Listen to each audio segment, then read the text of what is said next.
What's up, ladies and gentlemen? You can call me Kai Guy. Welcome back to another video here on the channel, and if this is your first time here, then welcome to you.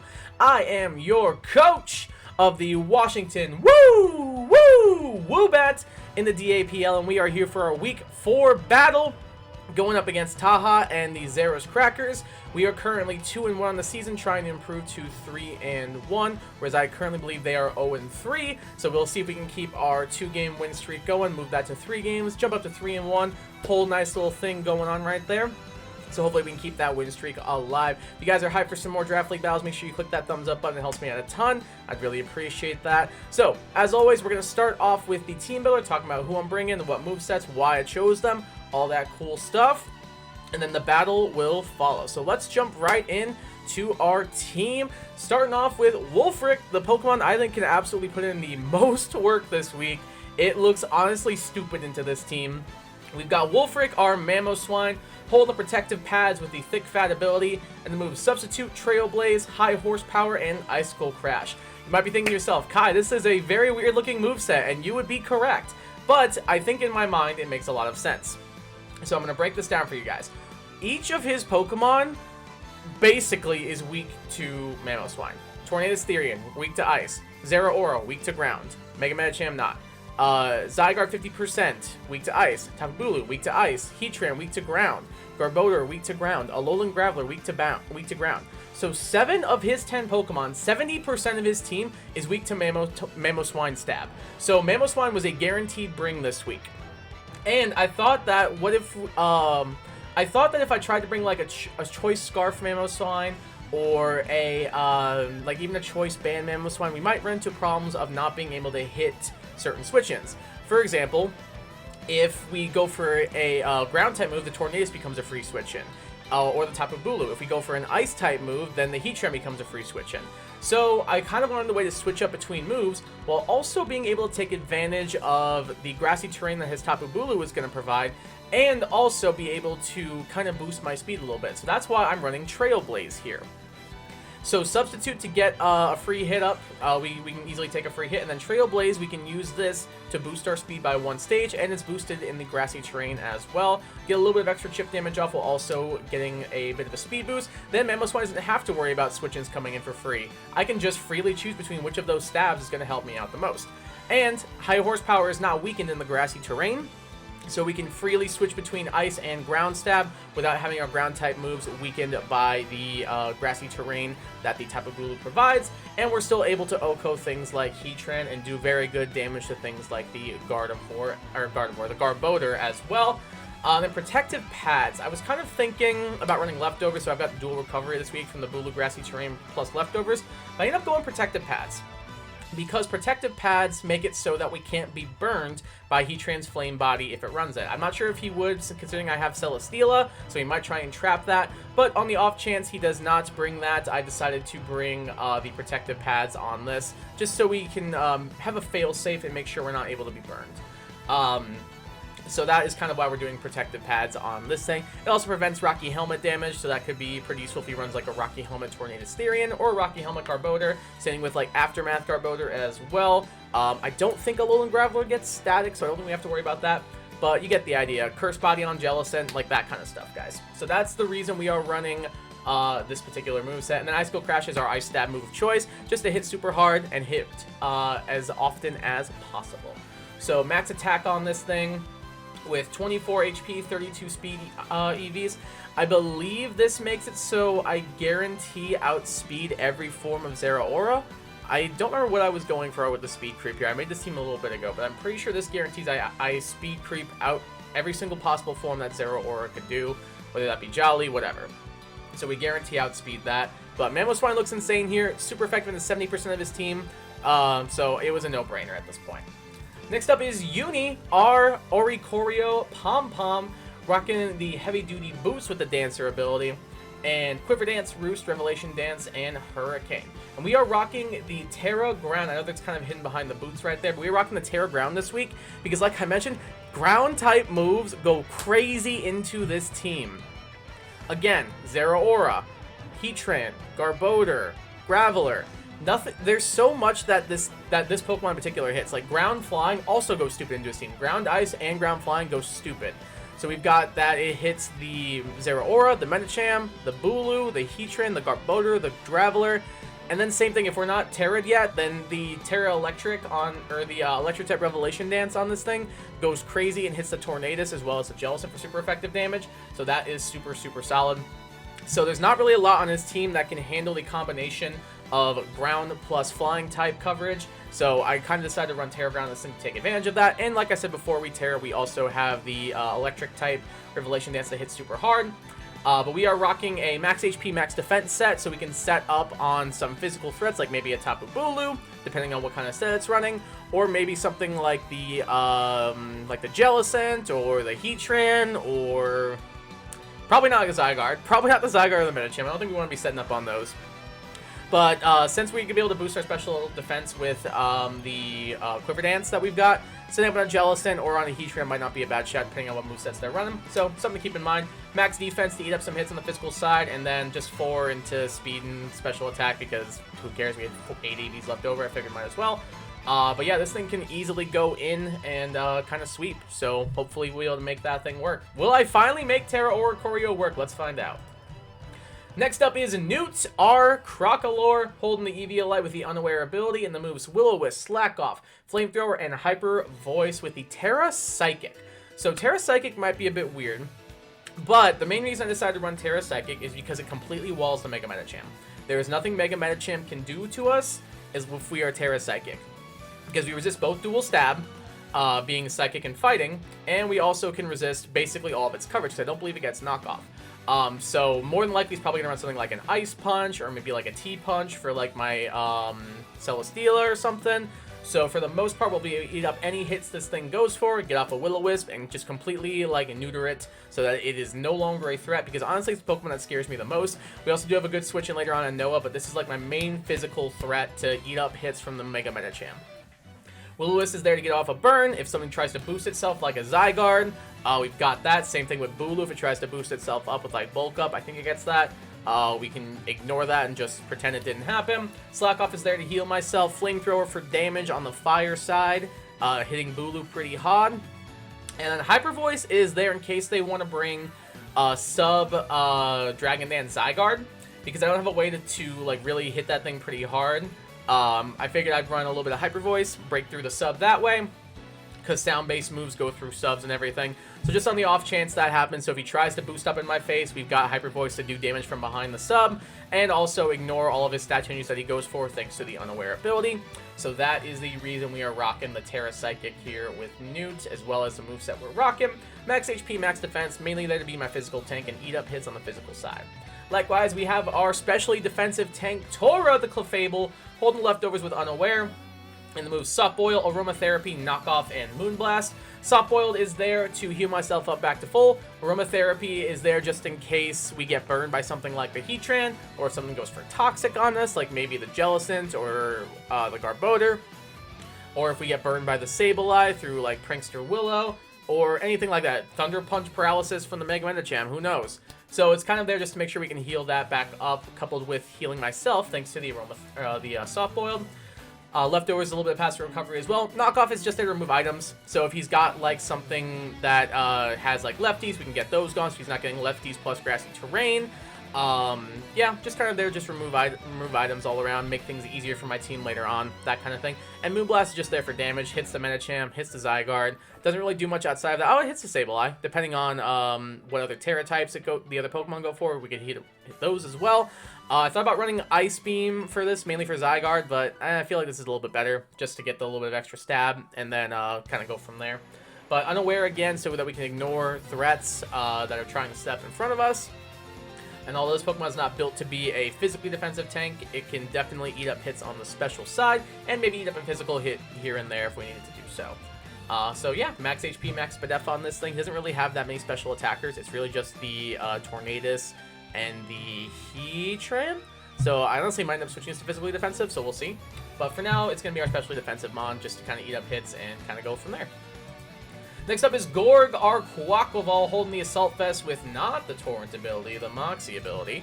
And the moves Flip Turn, Aqua Step, Knock Off, Ice Spinner. This is almost perfect coverage for his team.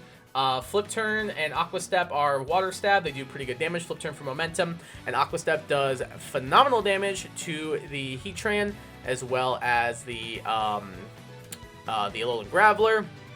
Then Flip Turn, we can use that to kind of swap around, so we get like an Aqua Step boost. We can Flip Turn out into something else with thanks to our up speed. Knockoff is mainly here for the Jellicent because it has Water Absorb and it's a Ghost type, so we can knock off whatever item it's holding for super effective damage. And kind of go from there. It also is helpful to knock off maybe a Tornadus, Therian, Assault Vest, or even something like a Alolan Graveler Eviolite if he decides to bring that. So, a couple of different options. Then Ice Spinner does good damage to Bulu. It does good damage to the Zygarde. So yeah, just pretty good coverage into his team overall. Doesn't really, probably isn't going to be my straight up sweeper for this game. I'm looking at either Wolfric or Uni for that. But it's able to do some good chip damage and kind of just Flip Turn out into something else if I need it to. So hits pretty hard, can get out pretty easily, so that's kind of the play there. And then we're rocking the Assault Vest on this thing with max attack, max speed, and just a tiny bit of Spadef. I'm not really looking for this thing to give special defensive hits. It's just I really didn't know what else to give it this week besides maybe a Choice Scarf. But we've already got Aqua Step, so I don't really know if we need the Choice Scarf. And I think I like the idea of being able to switch up my moves a bit more freely, a little bit more than running a Scarfer. So we're going to rock with the AB this week and see how that goes for us. And last but not least is Noah, our Latios, holding the Latios site with the Levitate ability. And the moves Flip Turn, Defog, Ice Beam, and Aura Sphere. So the main reason I'm running like Defog and stuff this week is because of the Garbodor. I really don't want him bringing like hazard stacking, so like T-Spikes, Spikes, all that fun stuff. He can bring Stealth Rocks with the Heatran or the Alolan Graveler. Mainly just trying to make sure we're not neutering our team a little bit, making sure they don't have to take that extra little bit of chip damage here and there. Just so that we don't end up getting worn down accidentally, we can kind of make things easier to 1v1 other Pokemon. So that's why we got the Defog there. Flip Turn for general momentum, just to get a tiny little bit of chip Ds off on stuff, and then kind of just whoosh, switch on out. Ice Beam is there, obviously, for the Zygarde and the Tornadus Therian, just to get some big damage off on those. And then Aura Sphere is primarily there for Heatran. Oh, and also the Bulu. The Ice Beam hits the Bulu. And then the Aura Sphere is primarily there for the Heatran, just to get decent damage off on that. It'll do good damage if he's not running a specially defensive Heatran. So then we can get big damage off on that. If we see if he's running specially defensive, we can Flip Turn out into something else, maybe like Quaquaval, and then kind of just bang it out from there. So that's kind of going to be the plan for this. Max speed and max special attack on this thing, just to hit pretty hard and be pretty fast. It's got a pretty good type matchup into this team as well, outside of maybe the Zygarde. So it'll be pretty helpful to just kind of like sit on things, Flip Turn out if I need to, get off some big damage, and go from there. So that is the team we are bringing to our week 4 battle. Let me know what you guys think of the Pokemon I decided to bring. Let me know what you would have changed. Let me know who you think is going to put in the most work down in the comments. And with that being said, it is time to jump in the battle. So I will see you guys in just a moment. Alright, we are back for our week 4 battle here against Taha. So funny story about this. We are actually going to be doing this as a post-con battle because I was not able to play this battle before I went to Chicago.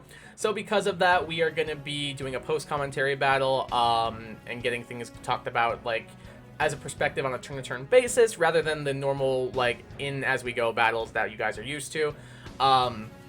It'll be back to the normal format starting next week. Just wanted to do it this way this week to make things easier on myself. Excuse me, so I didn't have to rush a video out, and like I said, I was in Chicago this past weekend, so I didn't really have time. So we're going to be doing this post-com instead of doing this the old-fashioned way, shall we say. But hopefully you guys are still excited. We're going to give it our best go, and let's see how things go. So immediately looking at his team, Mamoswine looks insane. Mamoswine hits Zeraora, Mamoswine hits the Tornadus, it hits the Heatran, and the Bulu. It looks insane. Who looks even better is ORICORIO. ORICORIO hits the Medicham, the Zeraora, the Jellicent, and the Tornadus before TERA, and it can hit technically everything on this team for super effective damage. So ORICORIO looks stupid. As I'm looking at this team, likely lead in my mind, I was thinking was probably the Tornadus, just to get a U-turn out, or maybe even the Mega Medicham, just to get his Mega Evolution off really quick. So in my mind, I'm like, okay, I'm probably going to lead the Crocalor here, just to get up, just to kind of get a Will-O-Wisp off, maybe TERA if I feel like I need to, and kind of go from there. So that was my thought process here. I'm like, I'll just lead the Crocalor, as he does end up leading the Tapu Bulu, which does have the Grassy Terrain, which will make that go off. So the high horsepower on the Mamoswine was a good shout this week. because now we don't have to worry about any ground type moves of ours getting weakened, and Revelation Dance isn't affected by that, so we chillin'. So yeah, first turn I'm thinking, okay, well, I'm just probably going to stay a fire type here. Unless he's like choice band with Stone Edge, I don't think this thing really can do much to me. So I'm thinking, alright, I'll just fire off a Will-O-Wisp, kind of get it neutered a little bit, and then kind of go from there. As I'm not really sure what he's going to do. He might just go for damage. He might swap out into like the Heatran or the Zeraora or something, maybe to knock off my Eviolite. But as you guys will see, he ends up doing something completely different. So he goes for the Reflect here as I Willow. Thankfully, we do hit, so now the Tapu Bulu was burned, so it's even more neutered than it possibly could have been previously, so now we don't really have to worry about this thing for the rest of the game. It already was seeming up to be dual screens just based on him having Reflect and everything, but now we don't really have to worry about this thing outside of this one couple of turns, because now it kind of can't really do anything late game. So he's going to go for the Reflect here as I Willow, and then immediately I'm thinking, alright, well, it's burned. I don't think he's going to be running special Tapu Bulu, and I can have a pretty free switch in because this thing doesn't get any physical fairy type moves. I would know. I drafted this in another league. So I'm thinking, alright, the switch into Latios is pretty free. I'm just going to make it happen. Because then if he goes for the Reflect here, I get the free Defog off, and I can Mega as well. Then basically those couple of turns were just a moot point now, so I don't have to worry about his dual screens or anything. So immediately I'm thinking I'm going to Mega Evolve and go for the U-turn, see what he wants to do. So he's going to take a little bit of burn damage. I Mega Evolve, get the Defog off. So the screens and the terrain are gone because Defog actually removes all of that stuff from the battlefield. And then he's going to actually end up going for the Whirlwind here and phasing me out into Uni. So immediately I'm thinking, okay, I know this thing is dual screen, so it's probably got at least some HP investment. But what is stopping me from just kind of ripping off a Hurricane and just getting some big damage off on this thing? The answer was nothing. So I decided just to go for a big Hurricane on this thing and do 60%. Very solid. I do get the confusion. Doesn't end up actually mattering here. But we do get a big damage off on this thing, doing a solid 60%, taking it down pretty low. And he's going to actually set up the Reflect again. Not too sure why I didn't set up the Light Screen there first, considering I have a special attacker in, but maybe they were thinking endgame. Maybe they feared more of my physical threats than my special ones, like the Quaquaval and the Mamoswine. But they're going to go for the Reflect again here, as I'm immediately like, alright, well, I'm out. I'm bringing Noah back in, and I am getting these things gone. So immediately I'm thinking, okay, I'm just going to go ahead and defog these screens away again. The Tapu Bulu is pretty low, so it's probably going to take itself out to burn anyway. So I'm like, alright, screens, goodbye. As they actually make a smart play and they keep setting up the light screen. So for the next couple of turns, it's just going to be me defog, they reflect, me defog, they reflect. So that way they keep it up. So I get one last defog off, it gets reflect up, and it dies to burn. So technically, Crocolore picks up that indirect kill, so good on you, Crocolore. You did something this week. Well done, buddy. And then the Tapu Bulu goes down, so we are in a nice little advantage in our direction. So the Zeraora comes in, and I'm thinking, alright, there's not really much that Noah does in this game, for the most part. So I'm thinking, alright, I think it's worth it just getting a defog off, because if it goes for something like a bulk up, I can just freely bring in Crocolore. If it goes for something like a Volt Switch, then I have pretty decent momentum into the rest of his team, because I can just flip turn out into something, because we outspeed the majority of them. So I'm just thinking, I'm just going to get rid of this screen, because if Mamoswine can set up and go in the next couple of turns, that'd be pretty nice. So I just go for the defog as they bulk up on the Zeraora. Oh, actually, no, I went for Ice Beam. I went for the Ice Beam here just to get some raw damage off. Maybe I was just ignoring the threat that was in front of me. Maybe I was like, this Pokemon's bad. I know a lot of people throw shades, or I don't think it's that bad. But he goes for the bulk up. I'm like just going to get some trip damage off. So I go for Ice Beam to a solid 43%. Because even though it's not stab, this is still a Mega Latios. So it does good damage. And this turn is where I go for the defog, as they actually go for the Play Rough. And we live it pretty comfortably. Or I just ignore the terrain. It's been a couple days since I played this game, I'm not going to lie. I just ignore the Reflect in front of me completely, I guess. And I just go for the flip turn here, do a little bit of extra chip damage. And then now I'm going to bring in the Crocolore. Because Crocolore kind of just comes in for free.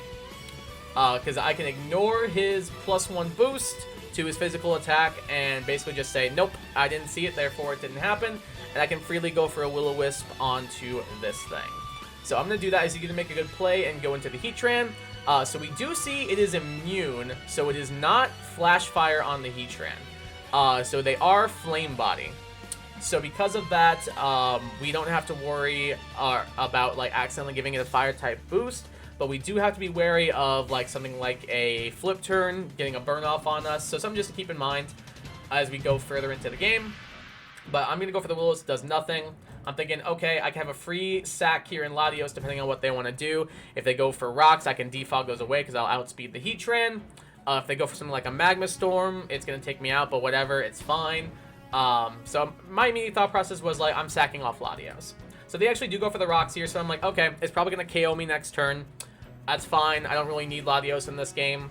So I'm just going to defog away the rocks and defog away the reflect, so that way I don't have to deal with it anymore, and then it can just take me out.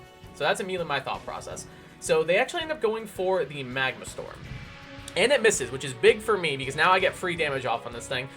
Although you'll see next turn they do have Toxic, so I'm not sure why they would risk, I think it's like 80% on Magma Storm, or something like that, when they have Toxic, which is 90, which would have done basically the same thing and KO'd me. I'm not too sure why they did that. Maybe they thought I was going to switch. I'm not too sure what their thought process was, but now I get a big old Aura Sphere off on this thing, and it is going to do good damage. That's a 58% to a Heatran. Mega Latios is stupid, man. Its Pokemon is so strong. And then we will see he's going to go for the Toxic here, take me out. And Noah is going to go down. We see lefties on the Heatran as well. And then I'm thinking, all right, Guacamole kind of just comes in and clicks buttons at the moment. So right here, I'm really thinking about going for the knockoff. And that is mainly because the Jellicent is more than likely to switch in because it does get Water Absorb. So I was debating on clicking the knockoff here because I knew the Jellicent switch was pretty obvious. Like it was like a coin flip to me. It was a 50-50. Excuse me. But I ended up going for the Aqua Step just because on the off chance they stayed in, I get a free Moxie boost and a free +1 from this Heatran. So I was like, I'll just go for the Aqua Step. If they go into the Jellicent, I can just freely knock off afterwards. And they do make the Jellicent swap, so I kind of wish I would have knocked off, but oh well. As you guys will end up seeing, it doesn't end up mattering too much, but I do go for knockoff this turn, but they do have the Colbur Berry, which does reduce the super effective Dark Move's power, and they are able to get a Will-O-Wisp off on my Gorg. Not a huge deal because I do have the what's it called? The Aromatherapy on Clef, so if I need Gorg to go stupid later, Gorg can go stupid later, so we are chillin'. So right here, I'm thinking, okay, I've seen Will-O-Wisp. More than likely, they have, like, Recover, maybe Dual Stab, like Scald, Shadow Ball, maybe Hex. So I'm thinking, what if I just say screw it and go right out into Uni? So that's what I end up doing. I go right out into Uni as they go for the Scald. And I'm judging the damage, and I'm like, that's 71%. I'm at 71%, so it did 29. I have no boosts up. What is stopping me from just setting up a free QD? And the answer was nothing. So I decided to set up a Quiver Dance here with ORICORIO, get to +1 special attack, special defense, and speed as they go for the Will-O-Wisp, and they miss. So I'm like, well, okay, I'll just go for +2 then. As they go for the Scald this time, does 14%. They do get the burn on the Scald, which is a bit unfortunate, but I do have Roost, and I don't really care about the burn damage, like it's only going to do 6% per turn. So I'm like, alright, I'm just going to go for the Roost here and heal myself up as they TERA Poison. So when I saw this, I was like, this is kind of just free at this point a little bit. Like, the only thing left to stop me is the Tornadus. Like, now that I know this thing is TERA Poison, I can just TERA Ground Revelation Dance this thing and it's gone. And then kind of ORICORIO can just go in from there. So I'm going to roost back up to full as they TERA Poison and go for the Shadow Ball. Does literally 0, does 16% to me. I take 23% total with burn damage, so I'm like, well, I'm just going to QD again. Get up to +3 special attack, Spadef, and speed. Shadow Ball doing a whole lot of nothing. I'm at 57%, so I'm like, I'm just going to go for the Roost here, heal myself back up a little bit. And they go for the Shadow Ball. Does only 13, take me down to 81. Right here, I'm just like, I can kind of just click the go button, right? Like, this Pokemon kind of destroys the rest of his team. So, okay, I'm going to go ahead and TERA Ground and Revelation Dance. And you guys will see, it picks up the KO on the Jellicent. So, first Pokemon down the drain. Technically second, but ORICORIO picking up its first KO of the game. As the switch into Tornadus here is pretty obvious because now that TERA grounded, I don't really have a way to hit it. Because my moveset was Roost, Revelation Dance, Quiver Dance, and Hurricane. So the only thing now I have to hit the Tornadus is the Hurricane. But as you can see, they are going to bring in the Tornadus anyway. I'm just going to go for it and hope we hit. So I go for the Hurricane here. Actually, I roost up first just in case I want to see what this thing wants to do. Goes for knockoff on my boots. Don't really care. They don't really have a way to set up hazards outside of the Heatran, but I can promise you I'm not switching out on that Heatran if I'm TERA Ground. So I'm like, okay, well, this is kind of just free. I'll just go ahead and click Hurricane here. I miss. That's fine. This 70% accurate move. They go for the Bleak Wind Storm. Has a chance to lower my speed. They do not get it. I take more burn damage. I'm going to go for the Roost again, heal myself up, get back to full. Bleak Wind Storm again, doing a whole lot of nothing. With burn, take me down to 74, so I'm like, okay, I'll rip off another Hurricane. Miss it again. Again, 70% accurate move. Like I told you guys, I miss those. As they're going to go for the Bleak Wind again, and this time they miss, so a little bit of justice, but it kind of doesn't even out too much. Actually, I guess it kind of does. I'm going to Roost up just to be safe, making sure we stay out of range of a crit as they Bleak Wind again. I'm going to go for a Hurricane, finally land it, do a solid 84%, and get the Confusion. Again, the Confusion ends up not mattering here, but we did get it twice, which is kind of funny. And from here, I'm like, okay, well, basically this Pokemon just wins. Like, ORICORIO just cleans now. Like, the one thing that could stop it is gone. Like, it's gone. Unless they were to go, like, Medicham on a switch-in, and I, like, goof up and click Hurricane instead of Revelation Dance, this Pokemon just kind of wins. And obviously, I'm never going to click Hurricane into a Mega Medicham when I can just OHKO with Revelation Dance anyway. So they hit their Bleak Wind, take me down to 50%. I'm going to go ahead and Roost back up to full. They break out of Confusion completely this turn. Bleak Wind, go ahead and miss it, or they hit it. Then I miss my Hurricane once again. This Pokemon is now, I think, 2 for 5, I want to say, on Hurricanes. I think it hit 1 on the Bulu and then 1 on this thing. So we're 2 for 5. So 40%. That's not bad. It's pretty bad. As they're going to go for Bleak Wind again, they hit it. And it's going to lower my speed here, which I was a little bit concerned about. I thought about going for another QD here, but on the off chance, like, they crit me or whatever, I was like, that's probably a bad play. Because all I really need is +2 speed in order to guarantee outspeed the Zeraora no matter what. I already know it's not Choice Scarf because it's gone for Bulk Up. So basically, as long as I can be at least +2 speed, I know I outspeed the Zeraora, so I don't really need the +3 speed on this thing. So I'm just like, alright, that's fine. I'm just going to Roost up, heal back up to full, or as close to full as possible here. As they go for another Bleak Wind, and does not lower my speed, so we are still good. So I'm going to go ahead and click the Hurricane again, and the Tornadus does indeed go down. ORICORIO picking up its second KO of the game. And then from here, Revelation Dance kind of sweeps. It just straight up sweeps. Like, he brings in the Mega Medicham. If it does not have Bulk at +3, this thing just gets OHKO'd. I don't know if they brought it in trying to chance my Hurricane miss, but I calced it, and it does 106 min, I think, at this percentage, with no special attack investment, and +3. So I was like, well, I don't really need to risk the Hurricane. I'm just clicking the Revelation Dance. As they Mega Evolve, go for Bullet Punch. They do get the crit there, does a solid 33% to me. But as you can see, Revelation Dance here is going to do 100% to them and take down the Mega Medicham. And we're going to get ourselves a nice little ORICORIO sweep as we're going to Revelation Dance the Heatran as well as the Zeraora. And your Washington WOOBAT are going to pick up the dub this week, moving to 3-1 on the season. Nice and solid little run for your WOOBAT at the moment. Pick up a little 5-0 here, move our differential to +11 on the season.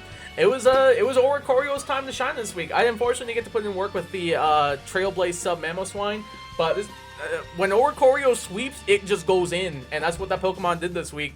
So finally, TERA ORICORIO is putting in the work, picking up 5 KOs this week, and an assist on the Tapu Bulu. That's what we like to see. That's why I drafted this Pokemon with like my 4th pick. It was what I knew I wanted. I knew it could put in the finest to work, and this is the type of work I was expecting from it.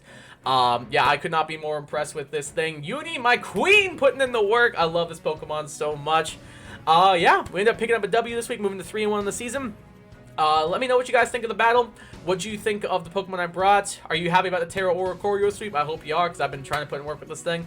I'm super hyped to be 3-1. It feels good to be back doing Draft League, so I hope you guys enjoyed this video. If you are new around here, please consider subscribing. We are on our way to 500 subscribers. Is my new goal for the end of the year. I really appreciate if you could help me out with that on our way there. Also, leave a like on the draft videos. They help me out a ton, help new people see me who might be interested in checking out the competitive content we're putting on this channel, as well as some of my more casual content like my shiny highlights and other games and stuff. So I'd really appreciate if you could help me out by leaving that like.